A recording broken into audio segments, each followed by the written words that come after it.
Hey guys, it's Roscoe on the Space Coast. Today I was going to talk about Stratolaunch, which was a company that I've been quite interested in and been following for quite some time. Now, obviously, the Rock plane, it had its first flight a few weeks ago, and sadly, that looks like that's probably going to be its last flight as well, which of course is a real shame. But unfortunately, it is not that much of a surprise for several reasons. Firstly, the founder, Paul G. Allen, passed away, so his vision that's driving it is no longer there. Whoever is now heading up those sort of projects, they don't have that investment personally in this. And also, that form of rocket launch, now that we've got reusable rockets, and obviously other companies moving in that direction as well. I mean, we haven't really had huge stuff from Blue Origin, but they've been launching their smaller rockets frequently and recovering them. Once they start doing commercial payloads, that will have a big impact. So I don't know that there's really that much of a market for something like the Rock. And also other space planes like, say, the Skylon, whatever it's called now, I can't remember.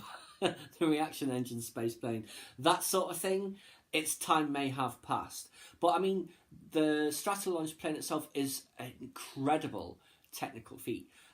Basically built it out of a couple of 747s. When you look at the the cockpit windows, you can tell it's 747 windows, although it doesn't have that same nose, of course, that the 747 has. But it's definitely, you can tell that it's from there. But yes, it is a shame. It does seem unlikely that it will ever fly again. I hope it does not get scrapped. It's my understanding from having read various reports that it made its first flight because I think the sister of Paul Allen wanted his vision to be complete. And it has its flight and that vision is complete. Where they move forward from here, I don't know. Lots of reports saying they're shutting down, they're shedding staff, closing down operations. Others saying no, that's not happening, they're still going forward. But I would have to have thought it is less likely than more likely that it continues, which is a real shame as well. Obviously, Burt Rutan Scale Composites, the ones behind Virgin Galactic for a long time, they were heavily involved, and you can tell that from the design of the plane. It's just a scaled up version of the Virgin craft, basically. But yes, it does appear to be a shame that it may not end up fulfilling its purpose. I wonder what they'll do with it.